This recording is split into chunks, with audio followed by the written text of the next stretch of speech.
This video is for steps number 2, 3, and 4. So for number 2, creating tags, after you open up a brand new drawing file, name it and save it to your SketchUp folder, you'll come over here to the default tray and expand on tags. It'll give you a default tag here named untagged, and you'll notice a little pencil by it. So make sure whenever you're drawing that that little pencil does not move from this tag here. So if you are drawing something, for example a rectangle, that surface and those lines are part of this layer, and that's what you want. You want the surface and all lines to be untagged. After you add the rest of the tags and after you make a group or a component, we'll be adding the group or the component into each individual tag and not surfaces or lines.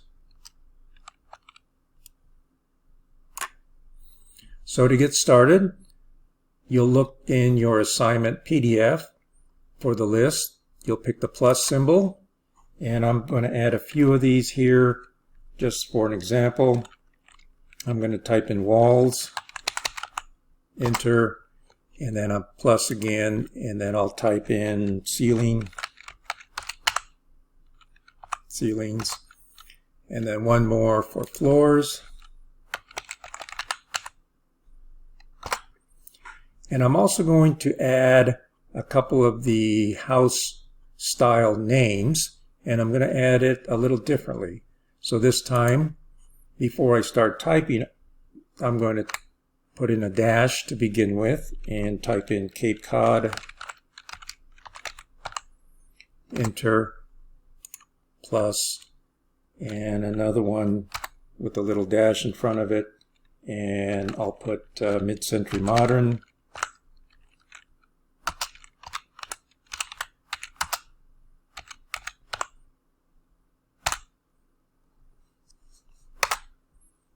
Okay, so the reason I did that is when you pick on this name here and this little toggle here, you can see that they're switching back and forth.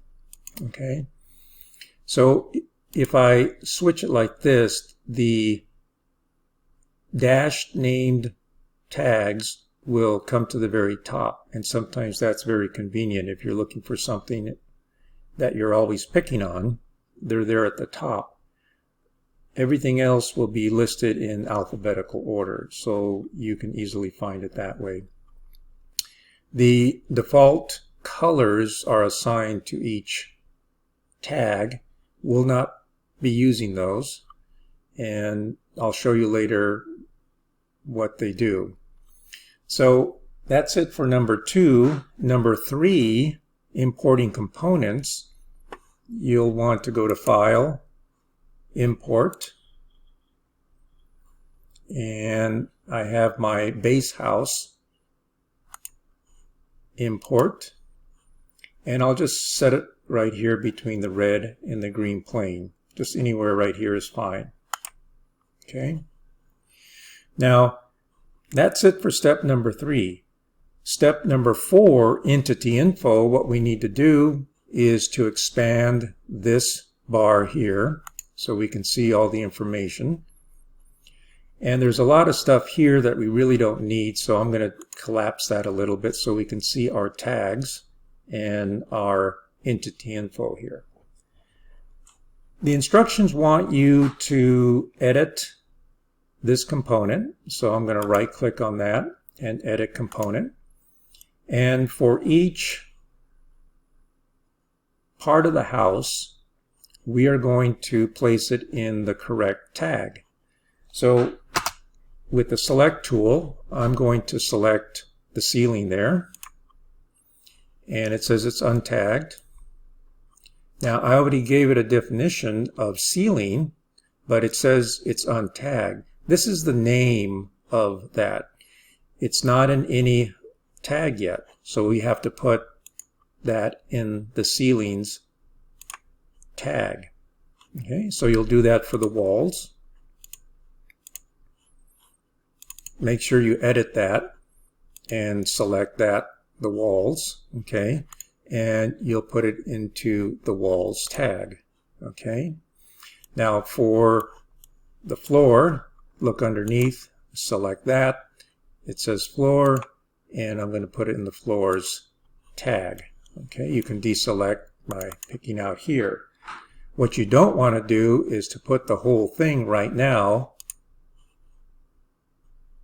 in the layer. I may have you add another tag later on called base house, and you'll put that into that tag, but for right now just leave it like that. So the entity info will tell you what tag it's on, and once you place those in the tag, then you can come over here with a little eyeball, and let's say we need to look inside the house, but the ceiling's in the way, so we can just pick on that, and now that's turned off. It's not a good idea to be hiding things all the time.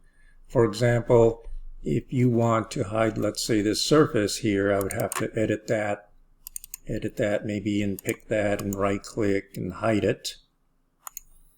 And if you do something that you need to do or see, and then you can quickly unhide it.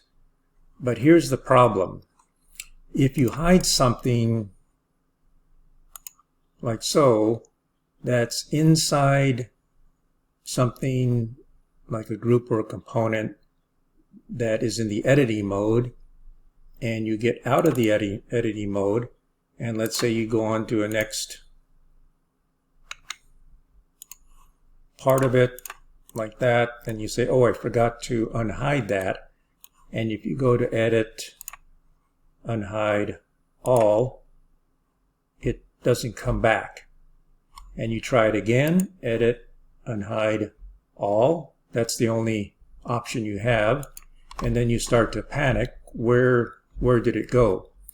Well, you can always undo, but if you keep on with the assignments and you had to undo a lot of the work that you did just to unhide that, that is not a good thing. So this is what you have to do to bring that surface back. You have to be in the editing mode in which you hit it to bring it back. So I think I edit this one. Okay, now let's see if that works. Let's go to edit, unhide last, and there it is. Okay, so it's not a good idea to be hiding a lot.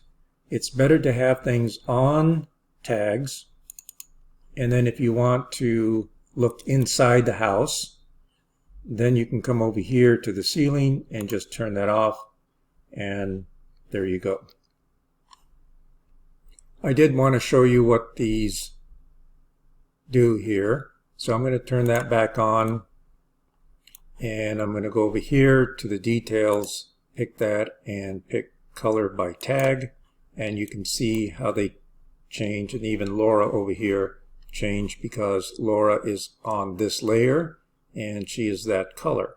So this color was assigned to the ceiling, this color for the walls. If we look underneath, this rust color here was for the floors. And you can tell that they're pretty similar here, but you know, you can always change these to something darker like this and pick OK. Okay, we don't have anything on that layer. Let's try this other one. That's a floor. And you see how that turned that way. So sometimes we just use those, as I said before, just to see the difference between our objects in the form of colors. Okay, so to get back to the other one, deselect that, and we're good to go.